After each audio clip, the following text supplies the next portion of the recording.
Homeland Security intelligence analysis obtained by Fox News was sent to law enforcement after the new ISIS propaganda magazine called on its followers to use trucks as weapons to mirror July's mass casualty attack in Nice, France. The White House spokesman said the president will receive his regular update. As usual, the president will get a briefing from his national security team before the holiday about current threats and about all the steps that are being taken to mitigate and counter those threats. In Nice, an ISIS-inspired terrorist used a rental truck to mow down the Bastille Day celebrations, killing 86 and injuring more than 400, many of them children. While the new ISIS magazine does not lay out specific targets, Homeland Security officials wrote, quote, "The use of two Macy's Thanksgiving Day parade images implies the desire of ISIS to focus on such high-profile holiday events." Monday's arrest of a Brooklyn man, Mohammed Rafiq Naji, a legal permanent resident from Yemen, seems to underscore the warning. According to the criminal complaint, Naji expressed his support for a similar attack by ISIS in Times Square using a garbage truck.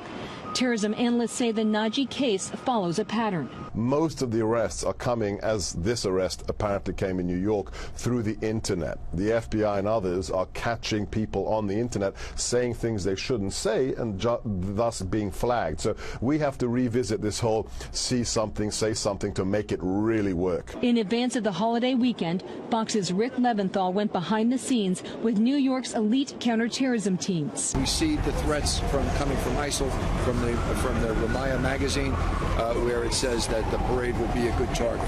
We understand that. We accept that. That's our operating premise each and every day. After this week's terrorism arrests in France, disrupting another plot possibly targeting Paris, the State Department issued a travel alert for U.S. citizens in Europe, warning of a, quote, heightened risk of terrorist attacks, particularly during the holiday season. The main point that we were trying to convey to potential travelers is to be vigilant.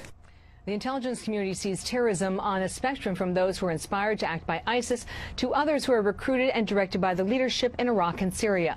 Europe has seen both, while the majority of plots in the U.S. have been driven by internet radicalization. Doug? Catherine Herridge. Thank you, Catherine.